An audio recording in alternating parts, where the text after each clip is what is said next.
اور محشر میں آواز دی جائے گی یا اہل محشر. 7 طرح کی عبارتیں آئی ہیں سنی شیعہ کتابوں میں اس حدیث کی جو میں بھی سنانے جا رہا ہوں. یا اہل محشر، یا اہل الجم، یا اہل القیامہ، یہ الفاظ آئے.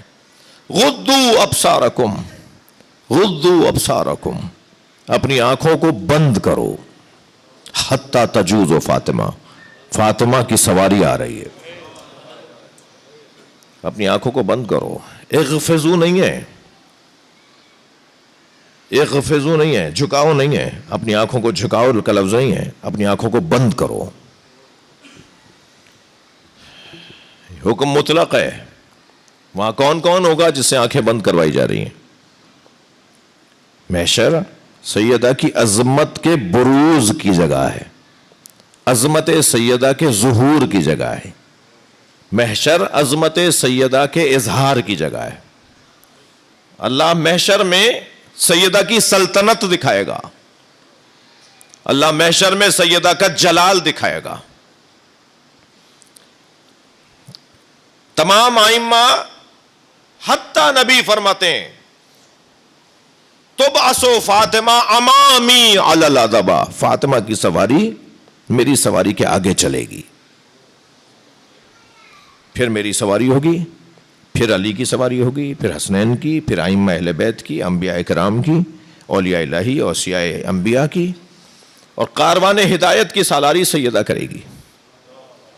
جتنے بھی تاریخ بشریت میں ہادی گزرے ہوں گے ان کی سرداری سالاری فاطمہ زہرا کریں گی، اور ان کی سواری آگے بڑھ رہی ہوگی اور ساری سواریاں ان کی سواری کے پیچھے چل رہی ہوں گی، یہاں تک کہ بی بی کا گزر محشر سے ہوگا.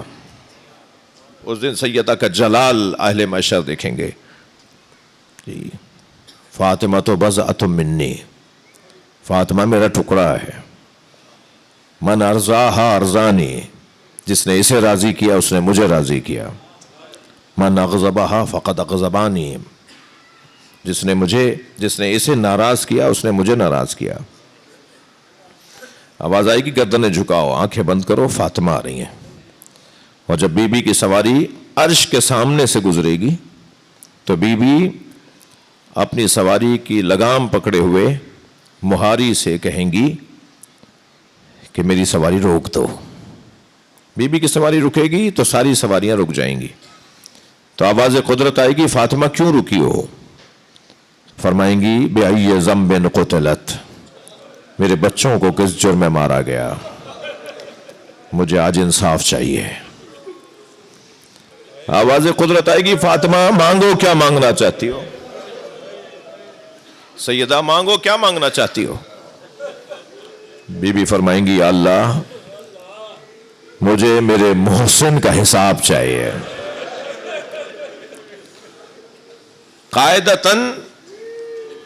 قاعدتاً روایتاً پہلے حضرت حابیل کے قتل کا فیصلہ ہونا چاہیے. تاریخ بشریت میں پہلا قتل حضرت حابیل کا قتل ہے، حضرت آدم کے بیٹے کا قتل ہے. انسانوں میں سب سے پہلا مظلوم مقتول حضرت حابیل ہیں. تو فیصلہ بھی پہلے انہی کا ہونا چاہیے.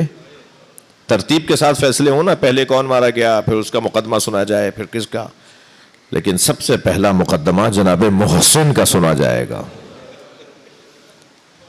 محسن کا علیہ السلام.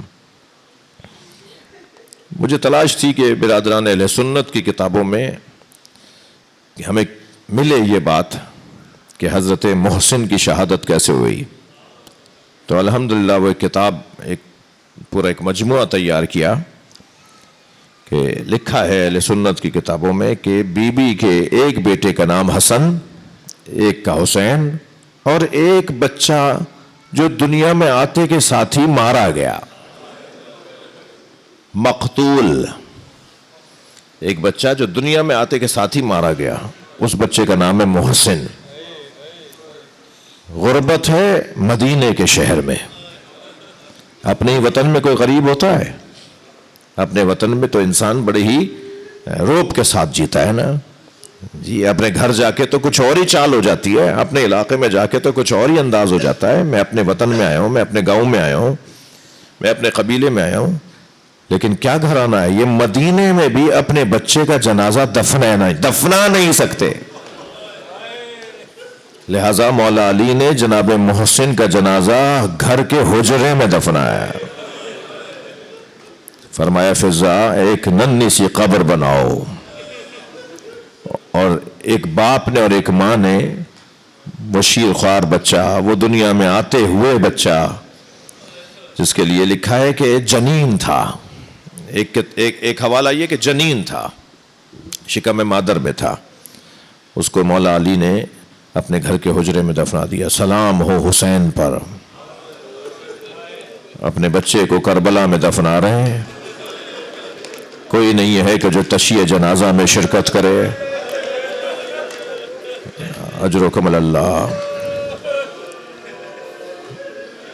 ہاں اگر مدینے میں محسن مارا نہ گیا ہوتا تو کربلا میں علی اصغر نہ مارا جاتا. اللہ آپ کو کسی غم میں نہ رلائے سوائے غم اہل بیت میں، ہمیں رونے رلانے والوں میں قرار دے. ایک ننھی سی قبر بنائی امام حسین نے، جنازہ لے کے جا رہے ہیں. عجیب منظر ہے، باپ جنازہ اٹھائے ہیں، ماں تشیع جنازہ کر رہے ہیں، اور قبر میں جب بچے کو لٹایا نا تو گرم ریت ڈالتے ہوئے فرمایا علی اصغر تمہارا بابا تمہیں پانی نہ پلا سکا، کربلا کی گرم ریت مبارک ہو.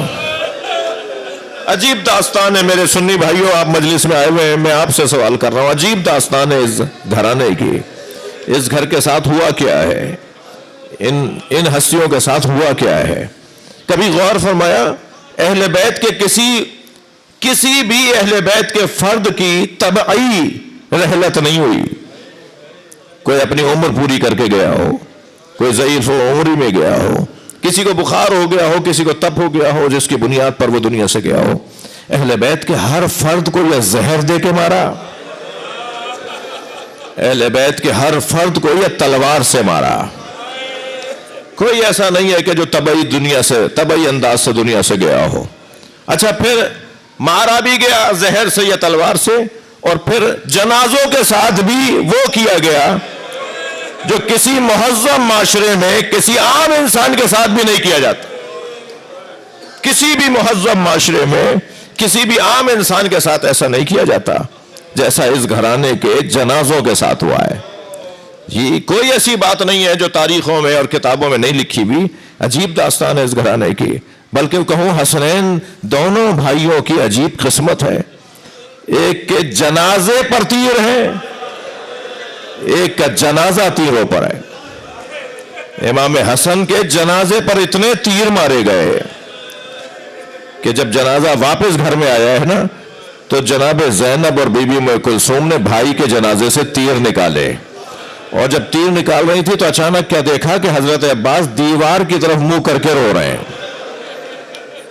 تو جناب زینب نے امام حسین سے فرمایا اے بھائی حسین عباس کو سنبھالو، اس لیے کہ جب بھی حضرت عباس تلوار نکالتے تھے نا، کبھی بصرے میں ایسا ہوا تو امام حسن کی آواز آئی بھائی یہ بصرہ ہے کربلا نہیں ہے. کبھی مکے میں ایسا ہوا فرمایا بھائی یہ مکہ ہے کربلا نہیں ہے. کبھی مدینہ میں ایسے حالات ہوئے تو امام حسین سب سے آگے بڑھ کے فرماتے تھے عباس یہ مدینہ ہے کربلا نہیں ہے. جو 36 سال سے کربلا کا انتظار کر رہا تھا اسے بار بار کہا جاتا تھا تلوار چلانی ہے تو کربلا میں چلانی ہے، تمہیں اپنے جوہر شجاعت دکھانے ہیں تو کربلا میں دکھانے ہیں. وہ عباس لمدہ جب کربلا میں تلوار لے کے نکلا تو امام نے فرمایا تلوار مجھے دے دو، جاؤ جا کے بچوں کے لیے پانی لے کر آ جاؤ. امام حسین نے ایک نیزہ لینے کی اجازت دی. علم ہاتھ میں ہے، مشکیزہ کاندھے پر ہے، ہاتھ میں ایک نیزہ ہے جس سے دفاع کرتے ہوئے میرے مولا عباس نہر کے کنارے گئے ہیں اور پانی لے کر آئے ہیں. تو اس گھرانے کے ساتھ تو یہ ہوا. اور اگر آپ آمادہ ہیں تو میں پنجتن کے 5 جنازوں کا حال بتا دوں. اجرکم اللہ اجرکم اللہ. جن کے مذہب میں رونا جائز ہے وہ تکلف کر کے نہ روئیں. نبی کے جنازے میں 11 لوگ ہیں. میں کہتا ہوں اس پر ہی نوحہ ہونا چاہیے کہ سرکار دو جہاں کے جنازے میں 11 لوگ ہیں، نبی کے جنازے میں ہی لوگ نہیں ہیں. نبی کا جنازہ، اور جب نبی کا جنازہ مولا علی نے دفنا دیا تو پھر اعتراض ہوا، علی نے جنازے میں ہمارا انتظار نہیں کیا. تو مولا علی کا خطبہ ہے، فرمایا میں اہل بیت ہوں، اہل بیت کی ذمہ داری ہے غسل و کفن، گھر والوں کی ذمہ داری ہوتی ہے غسل و کفن. میں کسی کا پابند نہیں تھا کہ میں کسی کا انتظار کرتا. نبی کے جنازے میں 11 لوگ. امت کو اعتراض ہوا، اہل بیت نے ہمیں اپنے گھر کے جنازے میں نہیں بلایا. اس گھر میں 75 یا 95 دن بعد جناب زہرا کا جنازہ ہوا. یہ جس تاریخ پر آپ مجلس کر رہے ہیں یہ 75 دن کی روایت. یہ جس تاریخ پر آج مجلس ہو رہی ہے روایت کہتی ہے کہ نبی کی رحلت کے 75 دن بعد جناب زہرا شہید ہوئیں، یا 95 دن بعد، 20 دن کا فاصلہ. 13 جمادی الاول 3 جمادی الثانی، پورے 20 دن کا فاصلہ. تو یہ پہلی تاریخ ہے 75 کی تاریخ کے مطابق. تو نبی کے جانے کے 75 یا 95 دن کے بعد اس گھر میں دوسرا جنازہ ہوا. سنیں گے 6 لوگوں نے جنازہ اٹھایا. جناب زہرا نے فرمایا یا علی میرے جنازے میں کوئی نہ آئے، غسلنی باللیل، حنتنی باللیل، کفنی باللیل، دفنی فی اللیل. یا علی رات کی تاریکی میں غسل دیجیے گا، رات کی تاریکی میں مجھے حنوت کیجیے گا، رات کی تاریکی میں مجھے کفن پہنائیے گا، اور یا علی مجھے رات کی تاریکی میں دفن کر دیجیے گا. اور یہ کہہ کر ایک ٹھنڈی سی سانس لی اور فرمایا میرے جنازے میں کسی کو نہ آنے دیجیے گا، میرا جنازہ رات کی تاریکی میں دفنا دیجیے گا. اب حکم ادھر نبی نے فرمایا انفذ ما امرت کا فاطمہ، میری فاطمہ جو تمہیں حکم دے اس پہ عمل کرنا. تو یہی تو حکم تھے سارے. ادھر بی بی کا حکم یہ ہے کہ میرے جنازے میں کوئی نہ آئے، ادھر بار بار جنازے کے لیے دروازے پہ لوگ آ رہے ہیں. فاطمہ کا جنازہ کب دفنایا جائے گا؟ مولا علی نے سلمان فارسی کو کھڑا کر دیا اور فرمایا آنے والوں سے کہو کہ جنازے کے بارے میں ابھی کوئی علم نہیں ہے، ابھی نہیں بتایا جائے گا، ہم نہیں بتانا چاہتے کہ جنازہ کب اٹھایا جائے گا. جب آدھی رات گزر گئی مولا نے غسل دینا شروع کیا. سلمان فارسی کو گلی میں کھڑا کر دیا، سلمان تم ذرا کوچے میں کھڑے رہو. سلمان کہتے ہیں میں کوچے میں تھا، گلی میں تھا کہ میں نے علی کے رونے کی آواز سنی. اجرکم اللہ، اجرکم اللہ، اللہ آپ کو اجر عطا فرمائے. میں نے علی کے رونے کی آواز سنی.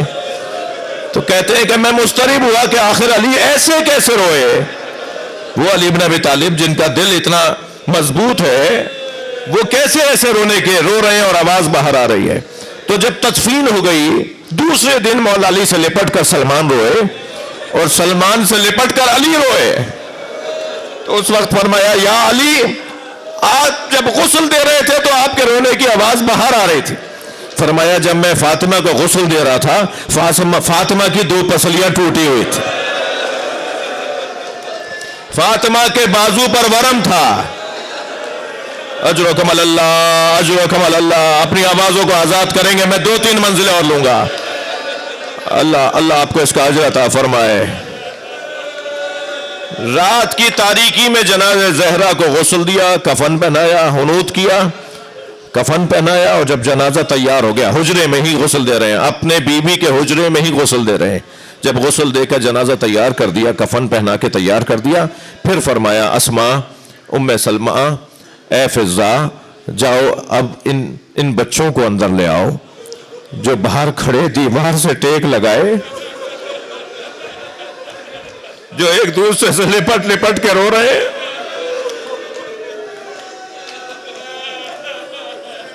میں آپ کو بتاؤں کیا کیفیت تھی امام حسن حسین کی.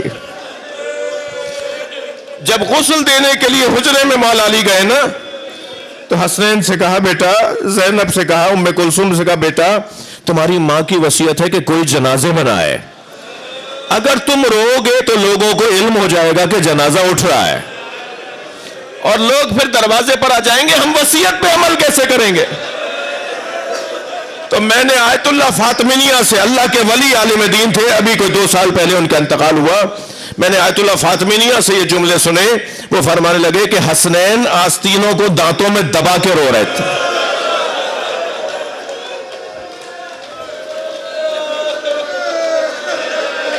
کہ کہیں ہماری آوازیں بلند نہ ہو جائیں. ہماری ماں کی وصیت پر عمل میں خلل نہ آ جائے۔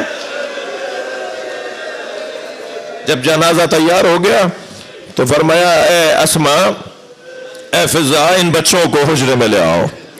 اب جیسے ہی حجرے میں بچے آئے نا، ایک ماں سے بچھڑے ہوئے بچے جیسے ملتے ہیں نا، یعنی ماں بہت دن بعد مل رہی ہو تو بچے کیسے دوڑ دوڑ کے لے پڑتے ہیں، ایسے جناب زینب دوڑتی بھی گئی ہیں اور سینے پہ سر رکھ دیا۔ جناب ام کلثوم سر کو پکڑ کر بوسے دے رہی تھی، امام حسن پیر پکڑ کے رو رہے تھے کہ ایک مرتبہ مولا علی نے دیکھا حسین کہاں ہے، تو جو مڑ کے دیکھا تو دور کھڑے رو رہے تھے۔ تو مولا علی نے فرمایا حسین آؤ اپنی ماں کا آخری دیدار کرو، اب قیامت میں ملاقات ہوگی۔ تو وہیں سے کھڑے ہو کر روتے ہوئے فرمایا جب بھی قریب گیا ماں نے گلے لگایا، آج حسین یتیم ہو گیا، آج حسین کی ماں گلے نہیں لگائے گی۔ مولا حسین کا یہ کہنا تھا کہ ایک مرتبہ کفن کے بند کھلنا شروع ہو گئے۔ جناب زہرا کا شہادت جناب زہرا کے بعد پہلا معجزہ، کفن کے بند کھل گئے، بی بی نے دونوں ہاتھ نکال دیے۔ حسین مولا نے دیکھا، ماں ہاتھ پھیلائے، دوڑتے ہوئے آئے اور ماں کے سینے پہ سر رکھ دیا۔ میں نے مقتل کی کتابیں پڑھا ہے، جناب زہرا نے دونوں ہاتھ حسین کی پشت پہ رکھ دیے، جیسے کوئی گلے مل کے رو رہا ہو نا، ایسے اپنے بچے سے گلے مل کر۔ اور مقتل کا عجیب جملہ ہے، دو رونے کی آوازیں آ رہی تھی، ایک حسین کے رونے کی آواز، ایک جناب زہرا کے رونے کی آواز۔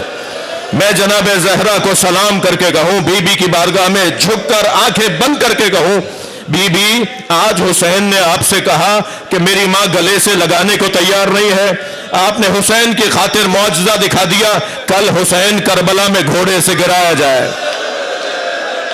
کوئی نہیں ہوگا جو آپ کے بچے کو سہارا دے۔ عجب نہیں جناب زہرا کی آواز آئے، میں کربلا میں حسین کے ساتھ رہوں گی۔ لہذا مقتل کا جملہ ہے، جب حسین گر رہے تھے تو جس طرف گرتے تھے اس طرف اشارہ کر کے کہتے تھے لا واللہ لا واللہ مجھے نہیں چاہیے، پھر سنبھل کے بیٹھتے تھے، دوسری طرف گرتے ہوئے کہتے تھے مجھے نہیں چاہیے۔ یہاں پر مقتل کا جملہ یہ ہے کہ جب امام گرنے لگتے تھے تو جناب زہرا کو دیکھتے تھے، اور بی بی آگے بڑھ کے کہتی تھی میری گود میں آ جاؤ، اور حسین کہتے تھے اماں یہ میرا امتحان ہے، اماں مجھے خود زمین کربلا پہ گرنے دیجئے۔ زہرا کا لال زمین کربلا پڑا، زہرا اپنے بچے کو ذبح ہوتے دیکھیں گی۔